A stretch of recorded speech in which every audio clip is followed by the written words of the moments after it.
धियो यो नः प्रचोदयात्।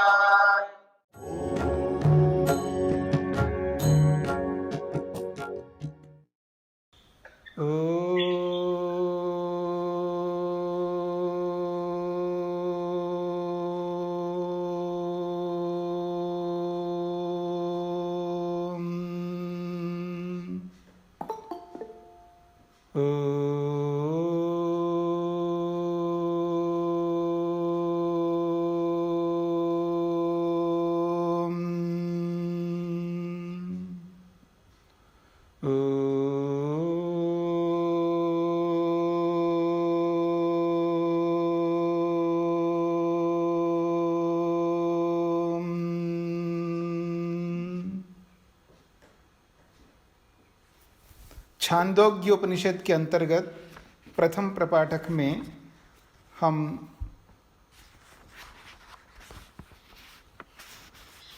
आठवें खंड को लेकर के विचार कर रहे हैं। तीन विद्वान, तीनों ब्रह्मवेत्ता, ब्रह्म में विराजमान, ब्रह्म में रहने वाले, उद्गीत को जानने वाले परस्पर चर्चा कर रहे हैं। तो उस चर्चा में एक विद्वान ने स्वर्ग तक, द्युलोक तक आकर के उद्गीत को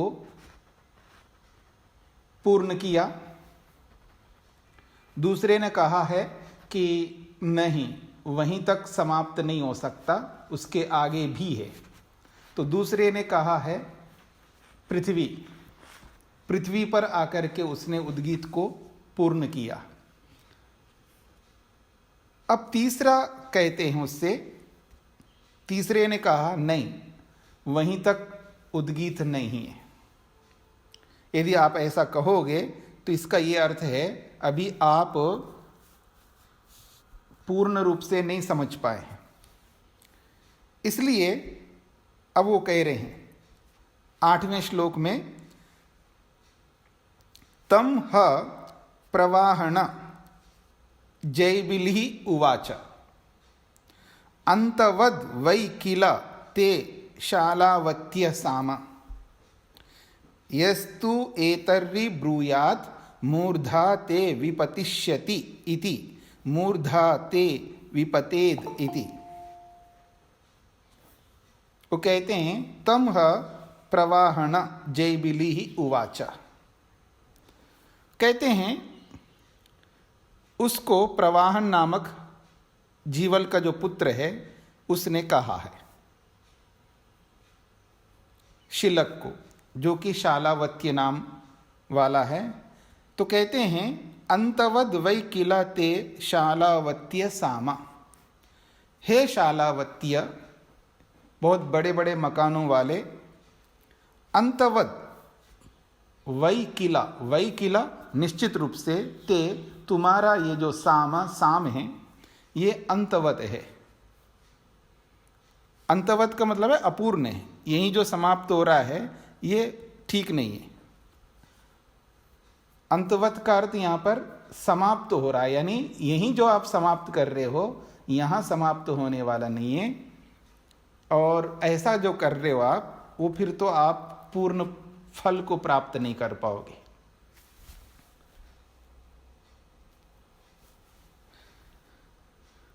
कह रहे हैं यस्तु यह तु एतर्रि ब्रूयात, यदि आप यहीं पर पृथ्वी पर आकर के ही यदि आप उस उद्गीत को, साम को पूर्ण करोगे तो मूर्धा ते विपतिष्यति, तब तो तुम्हारा जो गर्दन है वो झुक जाएगा।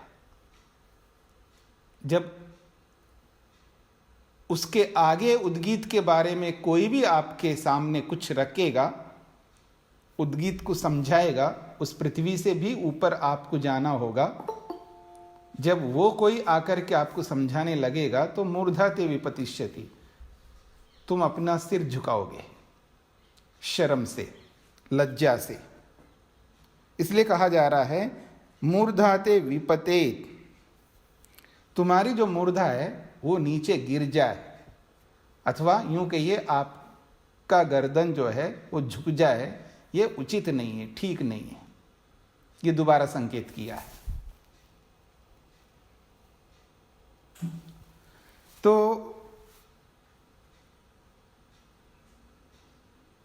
हंत अहम एतद् भगवतः वेदानि इति विद्धि इति ह उवाच।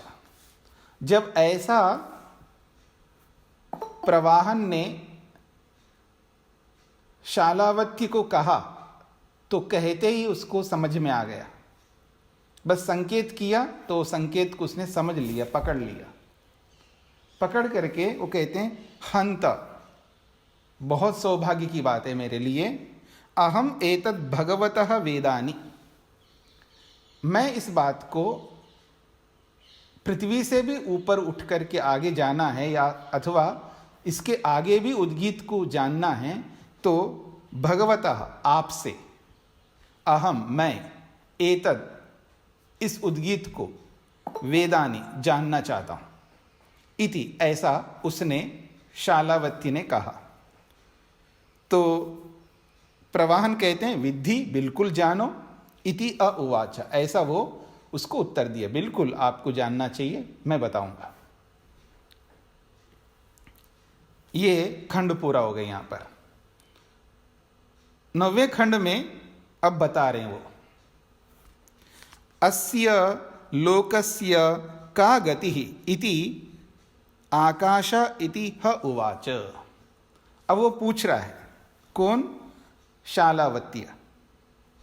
अस्य लोकस्य का गति, इस पृथ्वी लोक की गति क्या है, अथवा इस पृथ्वी का आधार क्या है? तो वो कहता है आकाशः इति, इस पृथ्वी का जो आधार है, इसकी जो गति है, ये पृथ्वी जहां जाकर के ठहरती है वो है आकाश। इति ह उवाच, ऐसा वो प्रवाहन कहता है। इतना ही कहकर के वो रुकता नहीं है, वो कहते हैं सर्वाणि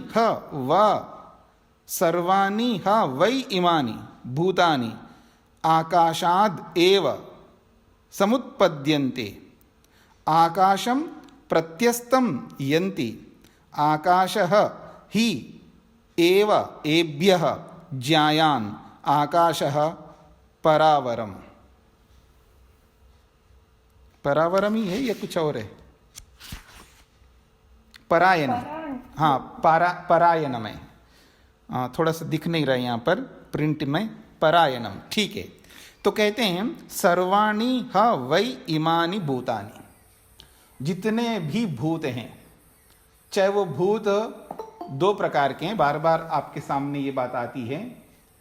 भूत शब्द पदार्थवाची है, यानी किसी भी वस्तु को भूत शब्द से कहा जाता है, वो भूत चाहे जड़ हो या चेतन हो। तो कहा सर्वाणि ह वै इमानि भूतानि, ये जितने भी भूत हैं, जितनी भी वस्तुएं हैं, जड़ और चेतन, ये सब के सब आकाशाद एव समुत्पद्यन्ते, ये आकाश से ही उत्पन्न होते हैं, आकाश से उत्पन्न होते हैं। आकाशात एव, आकाशात में पंचमी विभक्ति है, तो आकाश से ये सब के सब भूत उत्पन्न होते हैं।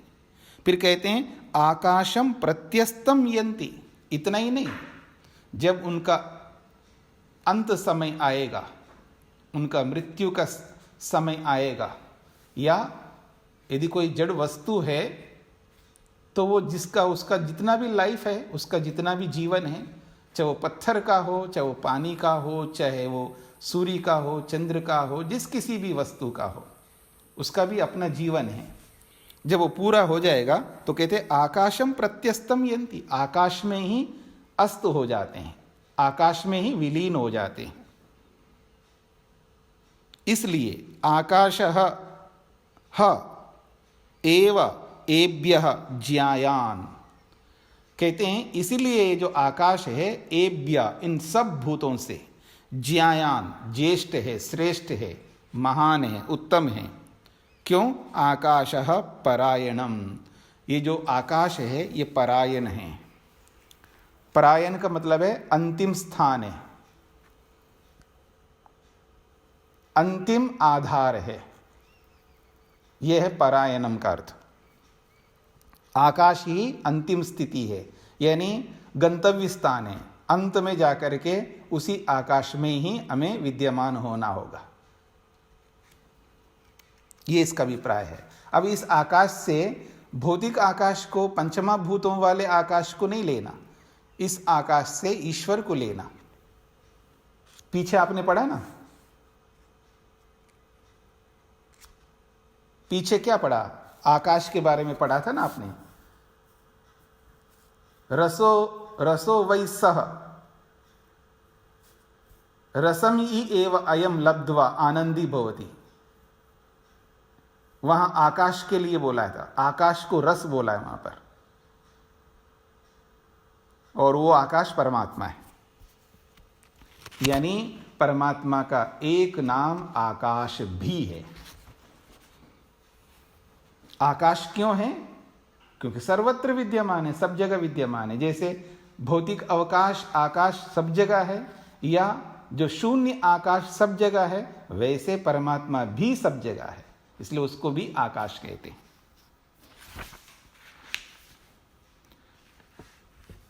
आगे बढ़ते हैं। स एषः परोवरीयान् उद्गीतः सः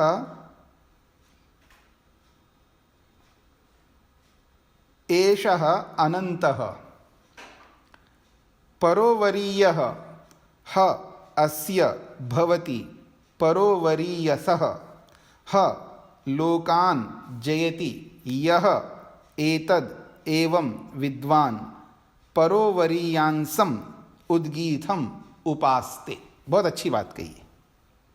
सह एषः परोवरीयान उद्गीतः, तो कहते हैं स एष, वह ये जो आकाश है, अभी पीछे आकाश को लेकर के बोला है, उसी आकाश के लिए संकेत किया जा रहा है। सह एषः, वह ये जो आकाश है वो कैसा है? परोवरीयान। परोवरीयान, परोवरीय एक शब्द है।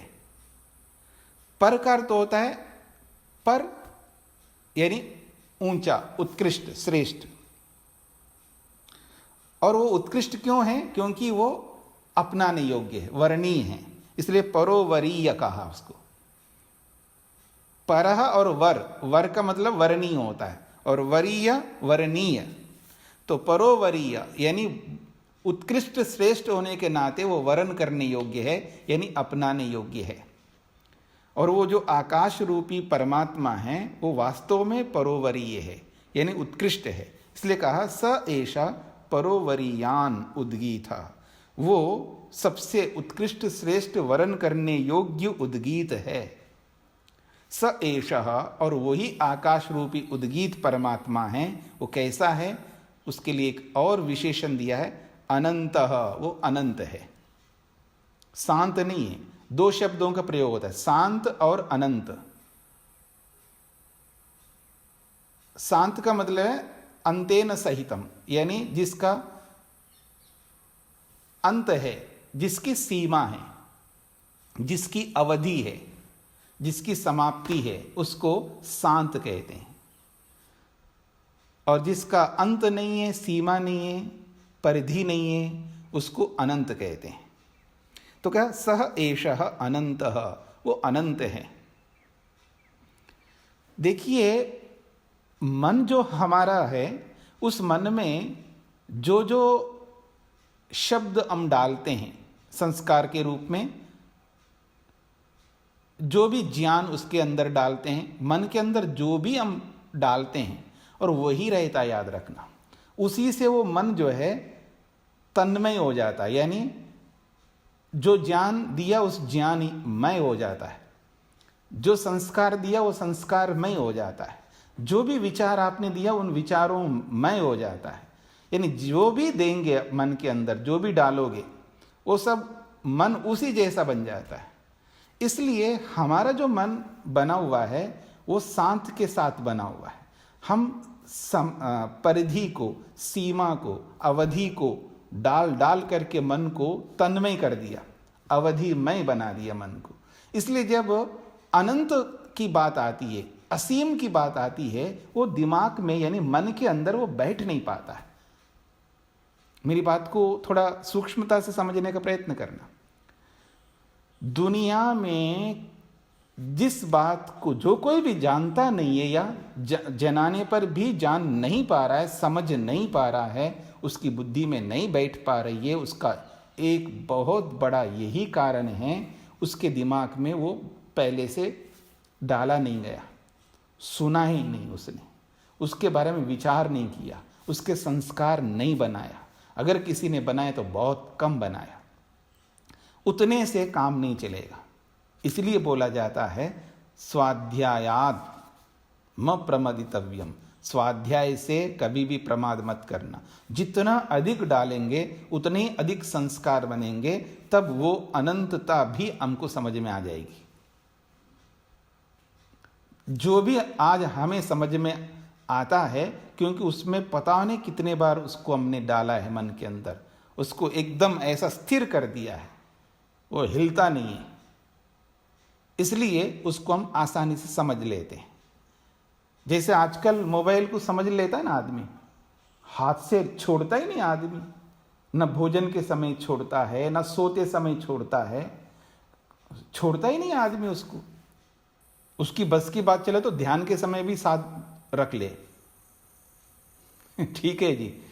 तो इसलिए उसको समझ में आता है। क्या समझ में आता है? उसका सॉफ्टवेयर थोड़ा समझ में आता है उसको, ना उसका हार्डवेयर समझ में आता है। उसको ऑपरेशन करना समझ में आता है, और वो भी ऑपरेशन जिसको उसने सीखा वही करना आता है, बाकी नहीं आता है उसको। कहने का अभिप्राय ये है, ये हमें बिठाना पड़ता है। तो इस अनंतता को भी बिठाना है हमें मन के अंदर, अधिक से अधिक बिठाना, तब आसानी से समझ में आता है। जो वस्तु जैसी है उसको वैसा ही समझना बहुत सरल होता है, पर वही समझ नहीं पाते हम लोग। तो आइए, वो अनंत है, इसलिए कहा जा रहा है परोवरीयः ह अस्य भवति। अस्य उसका भी होता है, अस्य इसका, इसका किसका? जो इस बात को जानने वाला है, आप हो या मैं हूं या कोई भी हो। तो अस्य इसका भी, वो परोवरीय, वो भी परोवरीय हो जाता है, वो भी उत्कृष्ट बन जाता है, वो भी वर्णीय बन जाता है। क्यों? परोवरीयसः ह लोकान जयति, क्योंकि वो परोवरीयसः यानी उत्कृष्ट लोकों को वो जीत लेता है, श्रेष्ठ लोकों को जीत लेता है, या श्रेष्ठ गुणों को जीत लेता है।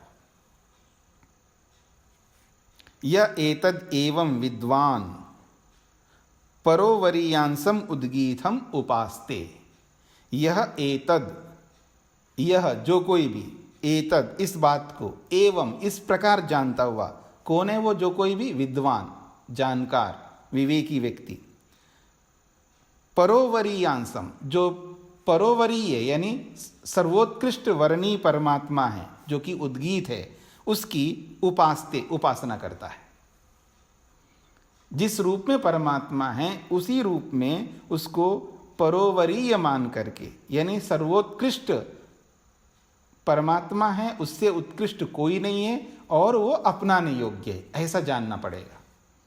अभी हमारे मन में सर्वोत्कृष्ट नहीं है परमात्मा,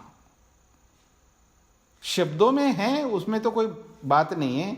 आपके सबके मन में शब्दों से परमात्मा सर्वोत्कृष्ट है, इसमें कोई दोहराई नहीं है। व्यवहार में नहीं है,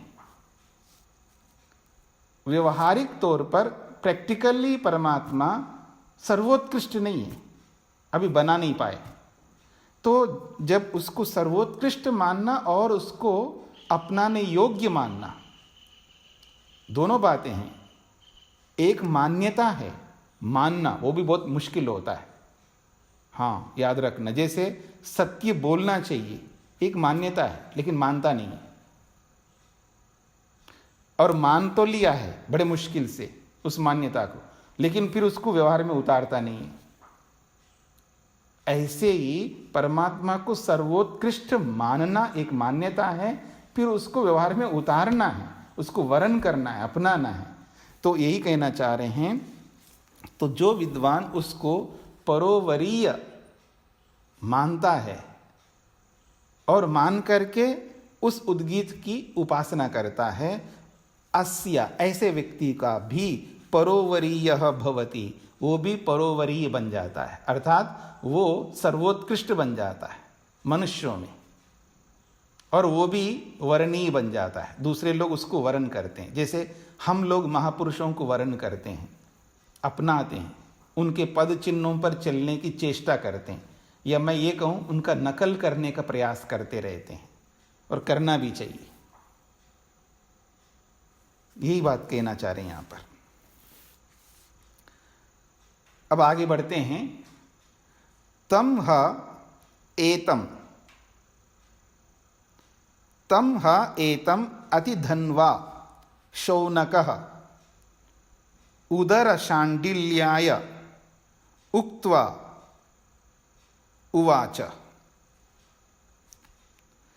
यावत् ते एनं प्रजायाम् उद्गीतं वेदिष्यन्ते परोवरीयः ह एभ्यः तावत् अस्मिन् लोके जीवनं भविष्यति। बहुत अच्छी बात कही है। तो देखिए क्या कहना चाहते। तम ह एतम अतिधन्वा शौनकः, एक अतिधन्वा नामक व्यक्ति है, बहुत बड़े धनुर्धारी था वो। अतिधन्वा का अर्थ है धनुष्य में कुशल थे, यानी धनुष्यबाण में कुशल थे, यानी धनुर्विद्या में कुशल थे, ऐसा समझ सकते हैं। उसको अतिधन्वा कहते हैं। और वो शुनक का पुत्र है, इसलिए शौनक है। तो तम ह एतम अतिधन्वा शौनक, तम तम का मतलब उस उद्गीत को, तम ह एतम निश्चित रूप से इस उद्गीत को, अतिधन्वा शौनक, अतिधन्वा नामक जो शुनक का पुत्र है वो उदर शाण्डिल्याय उक्त्वा उवाच। ये जो अतिधन्वा नामक शौनक व्यक्ति है उस उद्गीत को जानता था। किस उद्गीत को? ये जो पीछे से प्रसंग में बताया गया, इसकी गति ये है, इसकी गति ये है, जहां से प्रारंभ किया और जहां समाप्त किया आकाश में, उस पूरी विद्या को, उस पूरे उद्गीत के प्रसंग को उसने जाना है, समझा है। इसलिए वो शौनक जो है, अतिधन्वा नामक व्यक्ति, तम ह एतम इस उद्गीत को, अतिधन्वा शौनक, अतिधन्वा नामक शौनक व्यक्ति उदर शाण्डिल्याय, उदर शाण्डिल्य नामक व्यक्ति के लिए या उस व्यक्ति को, उक्त्वा कह करके, उवाचा कहते हैं, यानी उसको कहा, उसको कह करके फिर बोल रहे हैं, देखो सुनो, ऐसे जैसे बोलते हैं ना हम लोग भाषा के अंदर। जैसे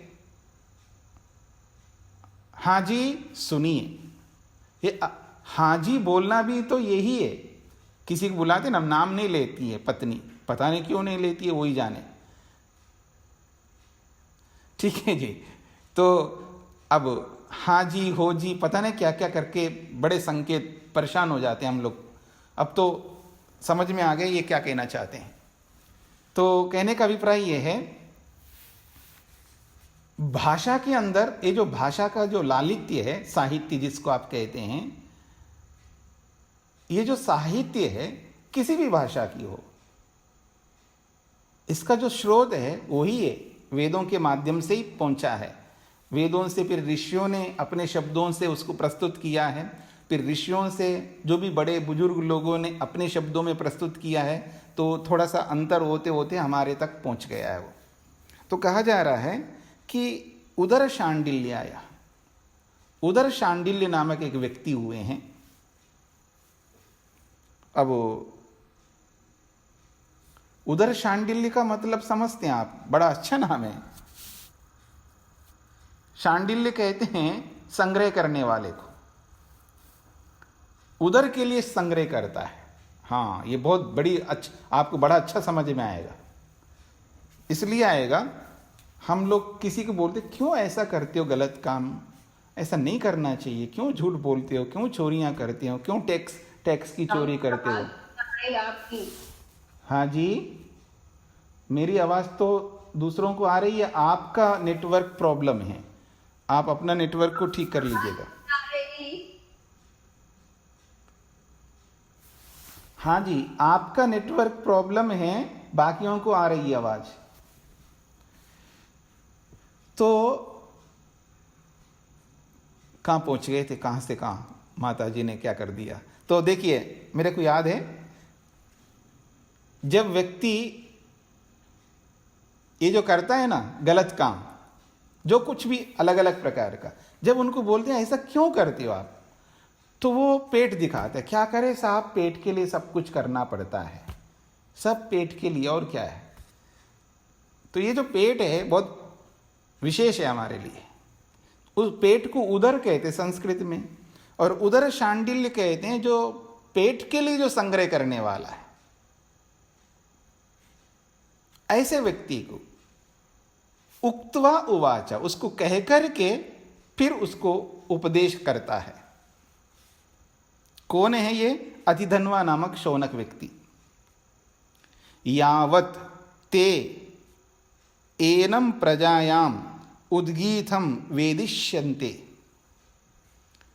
कहते हैं यावत, जब तक, ते तुम्हारे लिए, एनम उद्गीतम, इस उद्गीत को, प्रजायाम, प्रजा में, प्रजा का मतलब है यहां पर आपकी जो भी पीढ़ी दर पीढ़ी, जो भी आपकी जो संतानें होंगी, आगे से आगे जो भी आपके होंगे, आपका बेटा, फिर बेटे का बेटा, फिर उसका बेटा, ये जो प्रजा आगे बढ़ती रहेगी, उस प्रजा में वेदिष्यन्ते, जानते रहेंगे।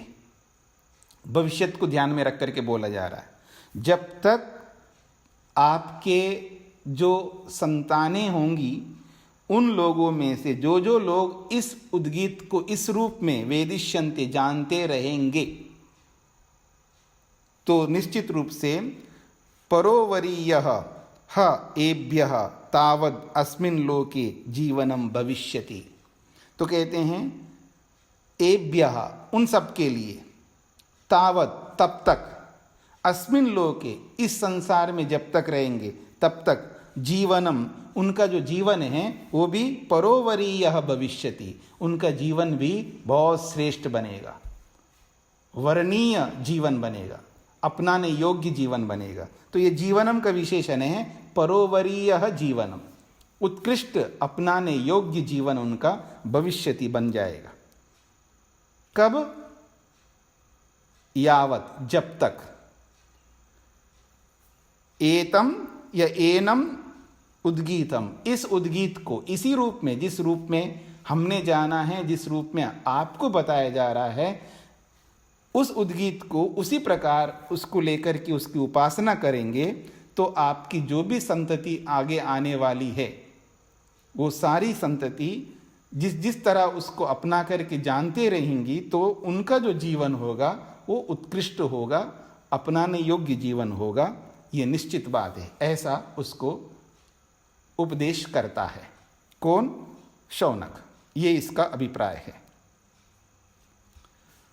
आगे बढ़ते हैं। तथा अमुष्मिन लोके लोक इति, बहुत अच्छी बात कही जा रही है। तथा अमुष्मिन लोके लोक इति सह यह एतद एवं विद्वान उपास्ते परोवरीयः एषः ह अस्य अस्मिन् लोके जीवनं भवति। तथा अमुष्मिन् लोके लोक इति लोके लोक इति। ये खंड समाप्त हो रहा है, इसलिए दोबारा पढ़ दिया उसको। बहुत अच्छी बात की। तथा, तथा का मतलब है और।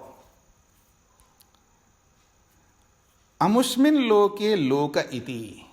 अमुष्मिन, मैंने बोला ना, अमुष्मिन जैसे ही आता है, असौ अमुष्मिन, जब ये शब्द आते हैं तो ये सूर्यलोक के लिए आते हैं, द्युलोक के लिए आता है। तो कहा तथा अमुष्मिन लोके, ये जो सूर्यलोक है ये द्युलोक है, स्वर्गलोक है।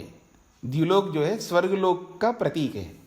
तो कहा और स्वर्गलोक के विषय में आप समझने का प्रयत्न करो कि अमुष्मिन लोके लोक इति, उस स्वर्गलोक में लोक बन जाएगा आपका, यानी लोक का अर्थ स्थान भी है।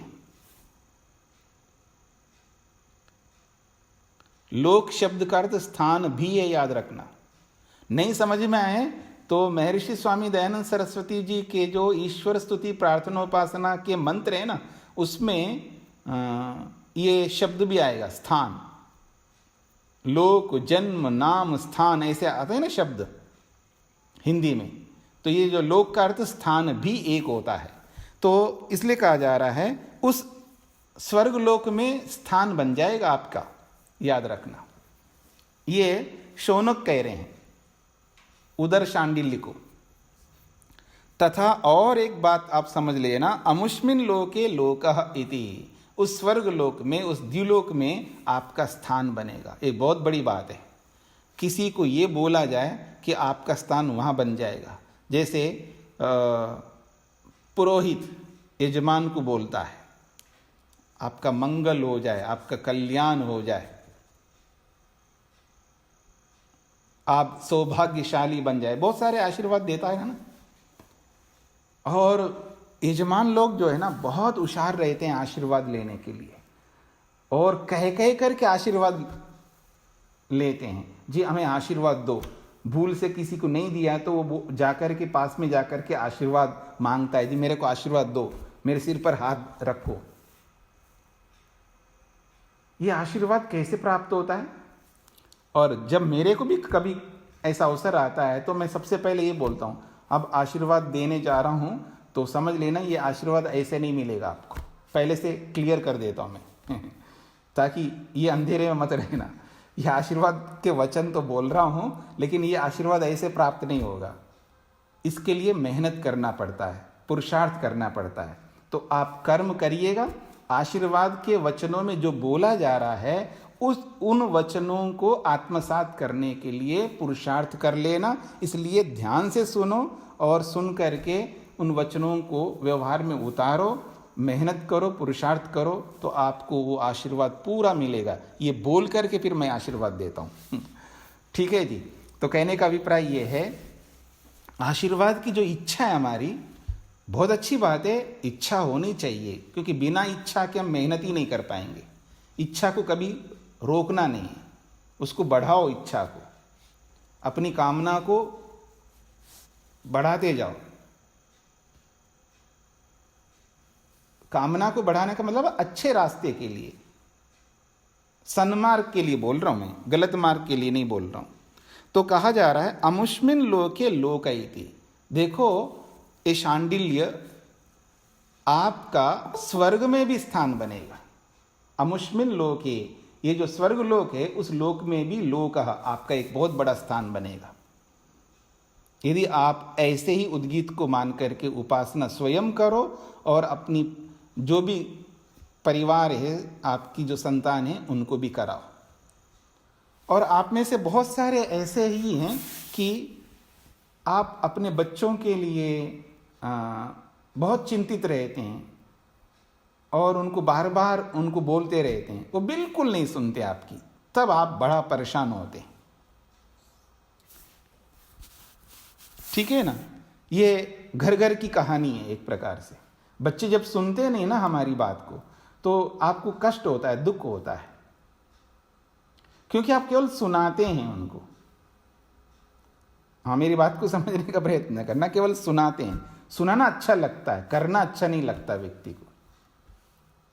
ये भी बात है, कुछ आप करते हैं, जिनको करते हैं वही जब आप उनको बोलते हो वो भी नहीं करते हो, तब और ज्यादा दुख होता है आपको।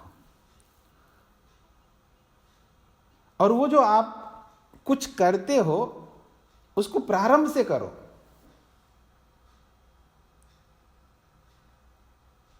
जब एकदम नया बदल करके आता है ना कोई आदमी, पहले कुछ और था, अब उसका स्वरूप बदल गया, अब बदल करके जब आता जो भी उसको वो करता है तो उसको तुरंत सामने वाले स्वीकार नहीं कर पाते।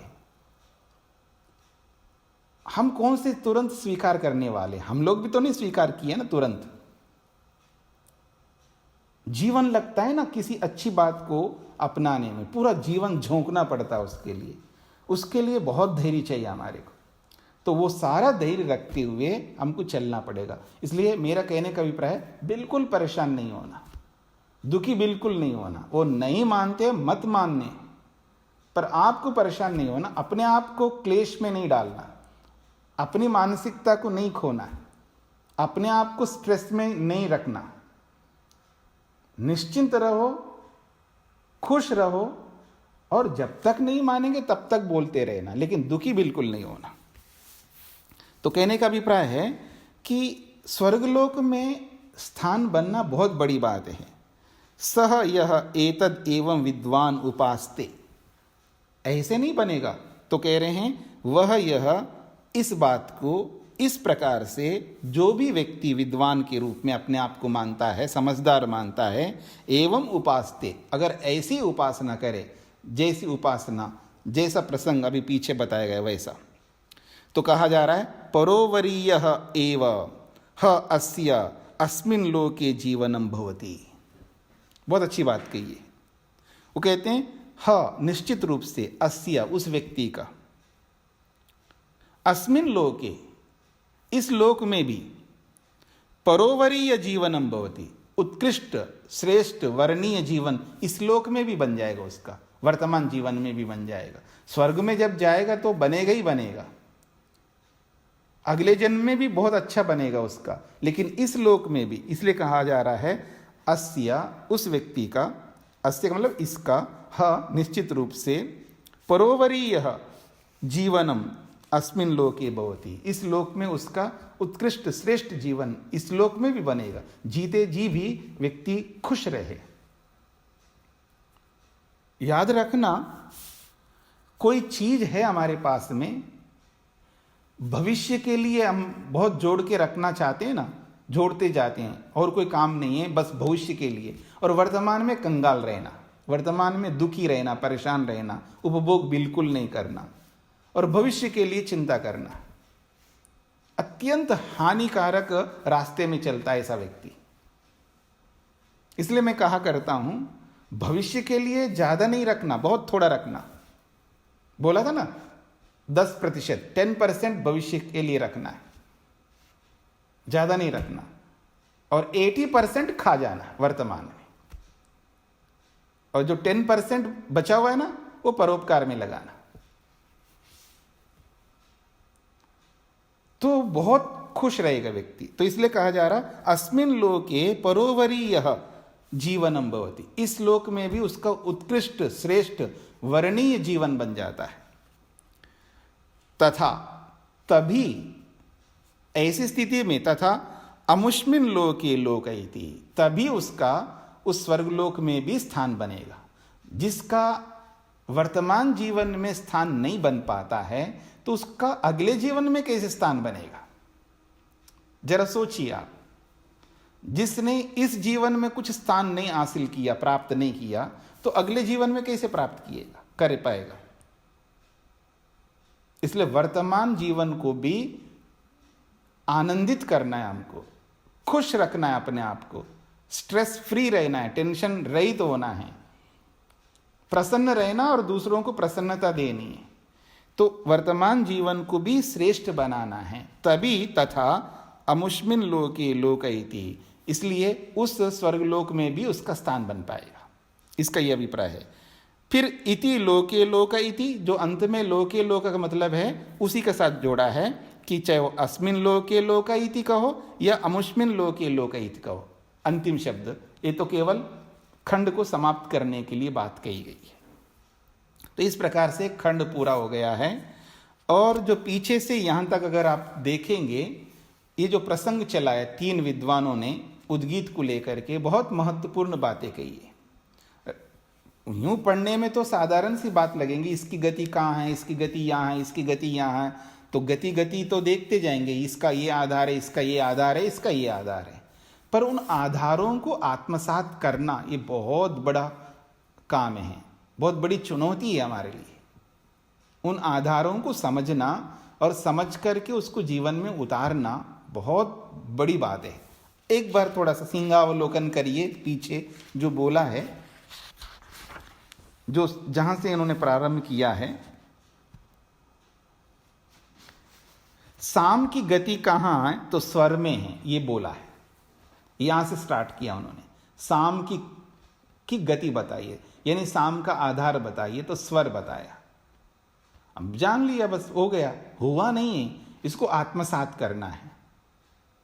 ये इसके लिए जो मेहनत होती है, पुरुषार्थ होता है, वो विशिष्ट है हमारे लिए। ये व्यवहार में हमें पता लगेगा कि हम स्वर को कैसे रख पाते हैं। फिर कहा स्वर की क्या गति है, तो कहा प्राण है।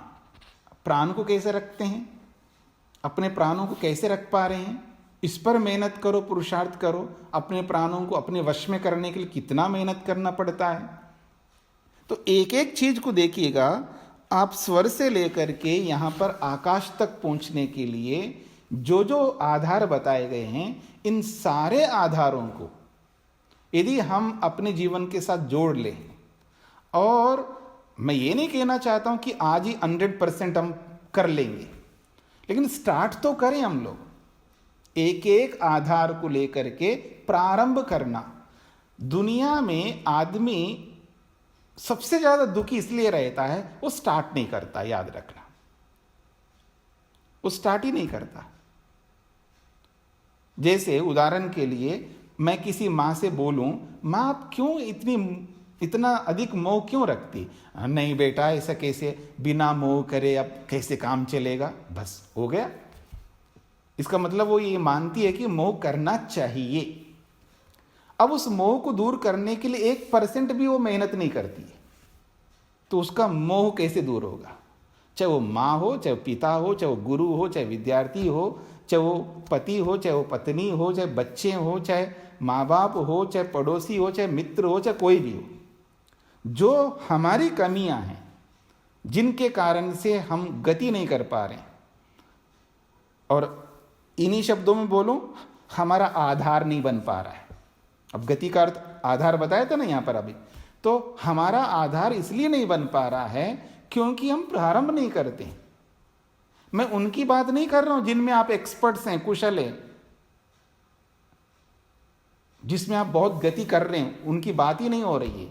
उनकी बात हो रही है जहां प्रारंभ ही नहीं करते, जो हमारी कमी है, जहां हम बोलते हैं, दावे के साथ बोलते हैं, सीना ठोक करके, देखो जी एक तो कमी रहने दो ना मेरे में, अब इसी को हटा दोगे आप तो फिर मैं आदमी क्या हुआ।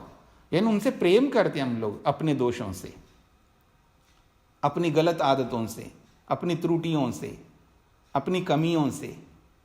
उनको दूर करने के लिए स्टार्ट करना पड़ता है, प्रारंभ करना पड़ता है। वो प्रारंभ अगर हमने कर लिया तो जिस दिन प्रारंभ करेंगे समझ लेना रास्ता प्रारंभ हो गया। आपने कदम बढ़ा दिया तो एक दिन जरूर आएगा, आप गंतव्य स्थान पर पहुंच सकते हैं। ये इसका अभिप्राय है जो ये कहना चाहते हैं। ऐसा ही हम सबको करना है, सबको, मेरे सहित सबको करना है। या कोई रिश्तेदारी नहीं है भगवान के साथ कि मेरी रिश्तेदारी है मेरे को छोड़ देगा, या आपकी रिश्तेदारी है तो आपको छूट देगा, कुछ नहीं है। यहाँ पर सब एक ही रास्ते पे चलना पड़ेगा। सबको वही करना है जो मैं अक्सर कहा करता हूँ, जो ऋषियों ने, महापुरुषों ने जिन जिन कामों को किया है, उन सारे कामों को हमें कभी ना कभी करना पड़ेगा। आज स्टार्ट करो, कल करो, इस जन्म में करो, अगले जन्म में तो करना ही पड़ेगा। मतलब किए बिना हम उस स्थान को, उस आधार को अपना नहीं पाएंगे, जिसकी चर्चा ये करना चाहते हैं। तो इस प्रकार से ये खंड पूरा हो गया आपका। अब नया खंड चलेगा और उसमें एक नया प्रसंग चलेगा, इसलिए उसको हम कल के लिए रखते हैं। अब आप प्रश्न कर सकते हैं।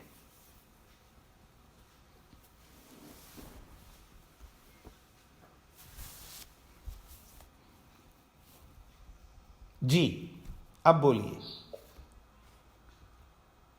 प्रणाम। हाँ, शेखर जी बोलिए। हाँ, प्रणाम स्वामी जी।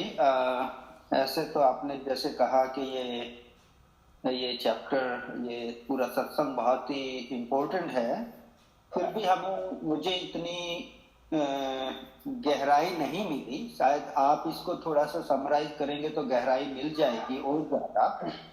कैसे हम शाम का बेस स्वर है, स्वर का बेस अन्न है, अन्न का बेस आप है, आप से फिर हमने द्युलोक किया, द्युलोक की स्थिति पृथ्वी लोक में है। तो इसकी थोड़ी सी गुढ़ता में हमारे को 5 मिनट आप कह सकें तो शायद थोड़ा सा और हमारे अंदर ये स्थित हो स्वामी जी, ऐसा मैं सोचता हूँ। जी जी, देखिए, साम वाणी का प्रतीक है, वेद का प्रतीक है, और उसको स्वर में लेके गया। तो ये जो स्वर है ये हमारी वाणी है, हमारी वाणी भी है, हमारा ज्ञान भी है, सब कुछ है ये। तो हम अपनी वाणी को अपने अधिकार में रखने लगें, यदि यानी वाणी को कंट्रोल करने लगे। जो बोली है ना, हमारी बोली बहुत तीखी होती है, बहुत कड़वी हो जाती है, बहुत कठोर हो जाती है, और बहुत सारे इसके अंदर दोष है। और वो बाहर लोगों के लिए नहीं, अपने लोगों के, अपने निकट के निकट लोगों के लिए हम लोग ऐसी वाणी निकालते हैं, कभी ना कभी उस पर हमें पुरुषार्थ करना है। ये स्वर है, जो स्वर है हमारा, वो बहुत महत्वपूर्ण होना चाहिए। अब जब स्वर ही हमारा ठीक नहीं होगा तो आगे हम बढ़ ही नहीं पाएंगे। तो ये इस रूप में समझने का प्रयत्न करना है, हम सबको अपनी वाणी पर कंट्रोल करें। हम किसी भी परिस्थिति में हाइपर नहीं होना है वाणी से।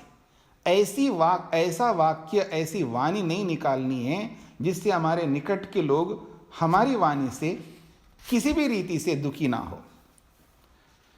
अब आते हैं प्राण पे। ये जो प्राण है हमारा, सब लोग जानते हैं, सब लोग कहते हैं हम प्राणायाम करते हैं, हम ये करते हैं, वो करते हैं, सब करते हैं। करना मुख्य नहीं है, मेरी बात को समझने का प्रयत्न करना। कोई कहता है जी मैं योगा करता हूँ, मतलब योग करता हूँ, मैं रोज योग करता हूँ, ये करता हूँ, ये करता हूँ, बहुत कुछ बोलता है। उस करने का कोई अर्थ नहीं है जब तक उसका विशेष लाभ हम नहीं ले पा रहे। कोई कहे जी मैं रोज योगा करता हूं और पेट कम नहीं कर पाया, उदाहरण दे रहा हूं मैं एक प्रकार से, अपना वेट कम नहीं कर पाया, वजन कम नहीं कर पाया, अब उसके करने का क्या मतलब हुआ? उसको कम करके उसको बैलेंस रखते हुए, ठीक रखते, फिर कंटिन्यूटी उसी में रहना है। तब तो लाभ ले रहे हैं, आपने लाभ ले लिया, अब उस लाभ को स्थिर रखते जा रहे हैं, तब तो बात समझ में आती है। अब कर भी रहे हैं और लाभ नहीं दिख रहा है मेरे को, जानकार व्यक्ति, उस विषय के विशेषज्ञ को ये दिख रहा है आपको तो लाभ मिल नहीं रहा, तो आपका करना ना करना व्यर्थ है। ये अलग बात है, जो कुछ नहीं करता उसकी अपेक्षा तो आप कुछ कर रहे हैं, इसमें कोई बात नहीं है। पर उस लाभ से अगर आपको संतुष्टि मिल रही है लेकिन उसके विशेषज्ञ को तो बिल्कुल नहीं मिल रही है, इसका मतलब है आप लाभ नहीं ले रहे। तो कहने का अभिप्राय है, प्राणों को अच्छी तरह समझ करके प्राणों को वश में करने के लिए जो मेहनत करना चाहिए, वो मेहनत जब तक हम नहीं करेंगे तो आगे नहीं बढ़ पाएंगे। और प्राण का संबंध पूरे शरीर के साथ में है, पूरे शरीर के एक एक सेल के साथ में है। तो इस तरह आप लेकर के चलेंगे एक एक विषय को, तो धीरे धीरे धीरे धीरे आपको स्पष्ट होता जाएगा। और आप या आप क्या, हम सब लोग एकदम एक ठीक रास्ते पे चलने लग जाएंगे और आपको प्रतीति होगी, एहसास होगा, हाँ अब मैं कुछ चल रहा हूँ, एक आपको संतोष भी मिलने लगेगा। ये मेरा अभिप्राय है, तो सबके साथ लगाइएगा इसी तरह। हाँ जी शेखर जी, स्पष्ट हो गया? जी जी स्वामी जी, धन्यवाद। हाँ जी, रूप जी क्या पूछना चाहते हैं? जी ओम स्वामी जी। स्वामी जी मैं ये पूछना चाह रहा था कि जैसे याद करने के लिए आपने बोला था, जो बहन का वीडियो, वो ऑडियो भी आपने भेजा था जी। कि इस तरह से आपको याद करना है। तो स्वामी जी, जैसे कि मैंने संस्कृत में मतलब मैंने पढ़ाई नहीं की, तो मुझे संस्कृत का भाषा का ज्ञान नहीं है। तो क्या मैं जैसे हिंदी में मैं मतलब याद में मेरे से नहीं हो पाता संस्कृत में, बट जैसे कि अगर मैं हिंदी में उसको आत्मसात कर लूं, जो भी ज्ञान मिल रहा है उसको मतलब कि अपने अंदर उतार लूं, और मीन्स उसको ही मैं उसी रास्ते पे चलूं। और पर अगर क्या याद करना जरूरी है कि संस्कृत भाषा में? क्योंकि स्वामी जी मैंने कभी आज तक बचपन से अब तक कभी संस्कृत पढ़ा नहीं है। जी जी, आप क्या करते हैं? जी, मैं प्राइवेट जॉब करता हूँ यहाँ गुड़गांव में। अच्छा, ठीक है, कोई बात नहीं।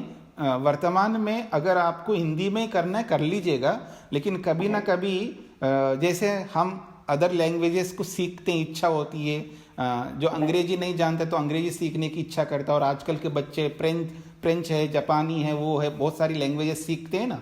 तो कभी आपके पास टाइम मिले, अवसर मिले, और आपको ऐसा लगे कि इसको भी सीखना चाहिए, तो जरूर सीखिएगा। जी जी जी स्वामी, वो मैं मुझे कुछ साधन नहीं मिल पा रहा है सीखने का। अगर मुझे मिल जाए तो मैं जरूर सीखूंगा। मैं अभी उसके लिए एक दो जगह देख रहा हूँ। अगर मुझे मिल गया तो मैं जरूर सीखूंगा, क्योंकि स्वामी जी मेरी भी बहुत इच्छा है, बचपन से बहुत इच्छा थी कि मैं गुरुकुल में पढ़ूं, परंतु मतलब मैं किसी कारणों से मेरे माता पिता ने वो मुझे नहीं कराया उसमें। पर अब मेरी इच्छा बचपन में ठीक ही है, थी वो, पर वो मुझे बचपन नहीं। कोई बात नहीं, कोई बात नहीं। जब भी आपको अवसर मिले प्रयास कर लीजिए, कोई दिक्कत नहीं। हाँ जी, तो और कोई किसी का प्रश्न? जी तुम आपसे भूल रही हूँ, ये जो स्वर बोल रहे हैं, क्या ये प्राण वाणी का पर्यायवाची या कुछ और अलग? क्या कहा आपने? जो अभी स्वर की बात हो रही थी ना, जी जी जी, तो उसको वाणी का पर्यायवाची है स्वर या कुछ और अलग से स्वर? वाणी का भी पर्यायवाची है, और स्वर से जो पीछे स्वर पड़े वो भी स्वर हैं। स्वर अलग अलग अर्थों को देते हैं, वो सारे स्वर ले सकते हैं।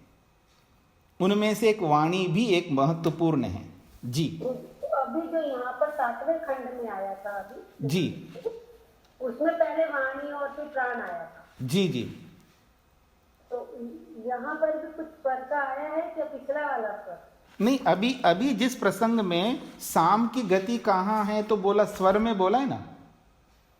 ये वाला याद नहीं आ रहा है। मैं अभी निकाल करके दिखाता हूँ आपको। ये पृष्ठ 323 में चौथा श्लोक है, 8वें खंड में, 8वें खंड में चौथा श्लोक। का सामना गति ही इति स्वर इति ह उवाच, स्वरस्य का गति इति प्राण इति ह उवाच। यहीं से तो स्टार्ट हुआ ना। जी, तो यहाँ पर भी यही मैं कहती, जहाँ स्वर बोला है ना, स्वर के बाद हम प्राण पर पहुंचे। जी जी जी, और जहाँ भी वाक बोल रहे हैं, वाक के बाद भी प्राण पर पहुंच रहे हैं। जी जी जी, तो मतलब स्वर और वाणी को एक जैसा माने क्या? बिल्कुल मान सकते। नहीं तो बोल रहा था कि वाणी भी है स्वर शब्द का अर्थ, और स्वर शब्द का वो जो अक्षर हैं वो भी है स्वर शब्द का, और उदात्त अनुदात्त स्वरित ये वाले भी, इनको भी स्वर कहते। स्वर के जितने भी अर्थ हैं वो सारे लेना है यहाँ पर। जी, और स्वर का अर्थ परमात्मा भी। जी, वो तो है ही है। जी जी जी जी जी, हाँ जी, और कोई किसी का प्रश्न?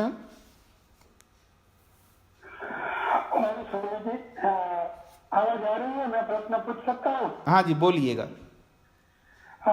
ये आध्यात्मिक विद्या जो हम पढ़ रहे हैं, तो हमारी व्यवहारिक जीवन में वाणी का प्रयोग किस प्रकार से करना चाहिए?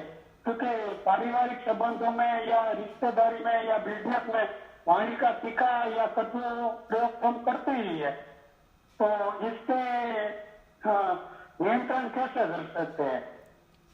इसके लिए अभ्यास करना है आपको। करते हैं वो तो है, सभी लोग करते हैं, उसी को तो रोकना है हमें, और उसको रोकने के लिए अभ्यास करना होता है।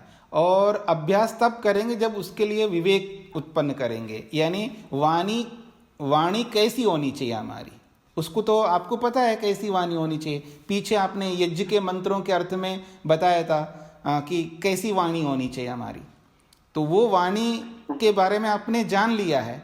अब उस ज्ञान को विवेक में परिवर्तित करो, कन्वर्ट करो उसको। यानी इन्फॉर्मेशन तो आपको मिल गया कैसी वाणी होनी चाहिए, उस इन्फॉर्मेशन को, उस जानकारी को कन्वर्ट करो नॉलेज में, यानी उसको विवेक में बदल दो। फिर उस विवेक को वैराग्य में बदल दो, उस वैराग्य को अभ्यास में ले आओ। जी, बस यही चाहता था कि कभी कभी परिस्थिति हम पर हावी हो जाती है, कई समय हैंडल नहीं कर पाते तो वाणी कठोर निकल जाती है, तो इस पर विवेक लाना होगा और उस पर वैराग्य भी लाना होगा। जी जी जी बिल्कुल। हाँ, तो धन्यवाद जी, इंफॉर्मेशन का मतलब हो गई जानकारी, उस जानकारी को नॉलेज में बदलने का मतलब है विवेक में बदलना, और उस विवेक को वैराग्य में बदलने का अर्थ है उसको व्यवहार में उतारना। फिर उस उतारे हुए व्यवहार को निरंतर बनाए रखना, यह अभ्यास है। जी, और किसी का कोई प्रश्न? स्वामी जी, मैं पूछ सकती हूँ? जी बिल्कुल। हाँ स्वामी जी, ये जो इसको पहले ईश्वर के साथ कैसे जोड़ेंगे? पहले रुकिएगा। आप ऐसे जगह नहीं बैठते हैं जहां आपको कोई व्यवधान, आपके यहाँ बच्चों की आवाज़ आती है और सब अव्यवस्थित हो जाता है। यहाँ पर सबको दिक्कत आती है जब आप बोलते हैं तो ऐसे जगह बैठिए जो आपको कोई व्यवधान नहीं करे। जी जी जी जी बोलिए। तो मैं ये पूछ रही थी कि इसको हम ईश्वर के साथ कैसे जोड़ेंगे? किसको? ये जो साम और वाणी और बता रहे हैं ना आप, इनको हम ईश्वर के साथ कैसे, उद्गीत के साथ कैसे जोड़ेंगे? तो अभी तक तो यही सारी बातें बताई थी मैं, फिर दोबारा बताऊं मैं? ये जो अभी तक जो चला है 2-4 दिन से ईश्वर के साथ जोड़ करके ही बता रहा था ना। जैसे अभी रेणु जी ने प्रश्न किया स्वर के बारे में, पूछा तो मैंने उत्तर दिया उनको। स्वर का अर्थ वाणी भी है, तो वाणी को अच्छा बनाना है, ठीक है। और स्वर का अर्थ उदात्त अनुदात्त स्वरित, ये भी स्वर है, तो उनको भी समझने का प्रयत्न करना। स्वर का अर्थ अक्षर भी है, उनको भी समझने का प्रयत्न करना। और स्वर का अर्थ ईश्वर भी है। अब स्वर रूपी ईश्वर के साथ अपनी वाणी को जोड़ दो। ऐसी वाणी बनाओ अपनी वाणी को जैसे ईश्वर की वाणी है। ईश्वर की क्या वाणी है? अग्निमीळे पुरोहितम यज्ञस्य देव मृत्विजम होतारम रत्नदातम, जितने भी मंत्र हैं ये सब ईश्वर की वाणी है ना। और उस वाणी में क्या बताया जाता है, वैसा ही हमारी वाणी हो। तो ये है ईश्वर के साथ जोड़ने का मतलब, ठीक है? जी जी जी समझ आ गया, धन्यवाद जी। और किसी का कोई प्रश्न?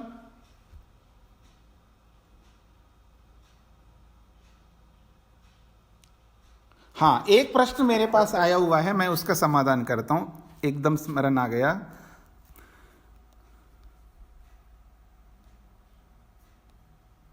पहले मैं उसको निकाल देता हूं। प्रश्नकर्ता का प्रश्न है, यदि कोई व्यक्ति केवल भक्ति करता है लेकिन वो बहुत ज़्यादा पढ़ा लिखा नहीं है, उस भक्ति के बारे में जानकार ज़्यादा नहीं है, लेकिन भक्ति जरूर करता है और नॉर्मल लाइफ जी रहा है, सामान्य जीवन जी रहा है, तो क्या वो मुक्ति को, मोक्ष को प्राप्त कर सकता है? यह प्रश्नकर्ता का प्रश्न है। फिर मैं बोलता हूँ, एक ऐसा व्यक्ति है सामान्य जीवन बिता रहा है, भक्ति के बारे में बहुत ज़्यादा इंफॉर्मेशन, जानकारी नहीं प्राप्त किया, लेकिन भक्ति करता है, जितना जानता उसके हिसाब से बहुत अच्छी भक्ति कर रहा है, तो क्या ऐसा व्यक्ति मोक्ष को प्राप्त कर सकता है? यह प्रश्नकर्ता का प्रश्न है। तो इसका समाधान है, बिल्कुल नहीं कर सकता। मुक्ति को प्राप्त करने के अपने कंडीशंस हैं, अपने नियम हैं। जैसे मैंने पहले भी अनेक बार बोला था, जैसे किसी को आईएएस बनना है, आईपीएस बनना है, किसी को इंजीनियर बनना है, किसी को डॉक्टर बनना है, जो अच्छी अच्छी डिग्रियां जिसको प्राप्त करनी है, तो उसके लिए जो नियम होते हैं वो सबके लिए एक जैसे होते हैं, सबके लिए। चाहे वो डॉक्टर का बेटा डॉक्टर बनना चाहता है तो उसके लिए भी डॉक्टर बनने के जो नियम हैं वैसे ही होंगे, और जो बिना डॉक्टर के बेटे को डॉक्टर बनना है तो उसके लिए भी सेम नियम होंगे। ऐसे इंजीनियरिंग के लिए, ऐसे ही किसी भी विषय के लिए, ऐसे ही आईएएस के आईपीएस के लिए, ऐसे ही मुक्ति मोक्ष के लिए भी। तो मुक्ति मोक्ष के लिए अपने नियम हैं। वहाँ 3 प्रमुख नियम हैं कि आपका ज्ञान, नॉलेज साधारण नहीं है, बहुत उत्कृष्ट होना चाहिए। जैसे आज की भाषा में बोलूं, परोवरीय ज्ञान होना चाहिए, सर्वोत्कृष्ट ज्ञान होना चाहिए, सर्वोत्तम ज्ञान होना चाहिए। वो ज्ञान जब तक नहीं प्राप्त करेगा कोई भी हो, तो उसको मुक्ति मिलने वाली बिल्कुल नहीं है। एक बात। ठीक इसी प्रकार से कर्म, साधारण कर्मों की बात ही नहीं हो रही है, पुण्य कर्मों की भी बात नहीं हो रही है, निष्काम कर्म, जितने निष्काम कर्म होने चाहिए उसके परोवरीय निष्काम कर्म होने चाहिए, तो उसकी मुक्ति तब हो सकती है। तो ज्ञान भी उत्कृष्ट हो, कर्म भी उत्कृष्ट हो, और भक्ति भी उसकी उत्कृष्ट हो, तभी उसको ये तीनों होने चाहिए उसके पास में। केवल भक्ति नहीं, केवल कर्म नहीं, केवल ज्ञान नहीं, तीनों बराबर हो और उत्कृष्ट हो, श्रेष्ठ हो, तब जाकर के वो समर्थ होता है मुक्ति को प्राप्त करने में। उसके बिना नहीं हो सकता कोई भी हो। वो केवल भक्ति बहुत अच्छी करता है, उस भक्ति का लाभ उसको मिलता है, उसमें कोई दोहरा ही नहीं है, लेकिन मुक्ति नहीं मिलती है, उसको मुक्ति नहीं मिलेगी। बीच में कोई म्यूट नहीं खोलिएगा। तो कहने का अभिप्राय है, भक्ति जो भी करता है, साधारण से करता है, विशेष से करता है, जैसी भक्ति करता है उस भक्ति का केवल फल मिलेगा उसको। कोई बहुत अधिक नॉलेज रखता है, जानकारी है उसके पास में, विवेक रखता है, और बहुत अच्छा ज्ञान का वो जो भी उसके पास है उसका यूज करता है, उसको उस ज्ञान का फल मिलेगा। जो कर्म बहुत अच्छे परोपकार के कर्म करता है तो उस कर्मों का फल मिलेगा, पर मुक्ति नहीं मिलेगी। मेरी बात को समझने का प्रयत्न करना। फल तो मिलेगा ही, कर्म करेगा, ज्ञान का भी फल मिलेगा, कर्म का भी फल मिलेगा, और भक्ति का भी फल मिलेगा, लेकिन मुक्ति उसी को मिलती है ये तीनों हो और श्रेष्ठ से श्रेष्ठ हो और बराबर हो। मतलब जितना ज्ञान चाहिए उतना ज्ञान, जितने कर्म चाहिए उतने कर्म, जितनी भक्ति चाहिए उतनी भक्ति। जब तक तीनों नहीं होंगे एक साथ, तब तक उसकी मुक्ति किसी की नहीं होती है। ये इस प्रश्न का समाधान है।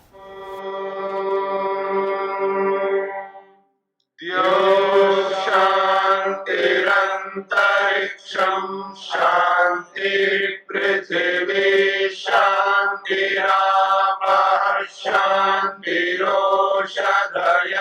शांतिः वनस्पतयः शांतिर्विश्वे देवाः शांतिर्ब्रह्म शांति सर्वं शांति शांतिरेव शांति क्षमा शांतिरेधि। ओम शांति शांति शांति।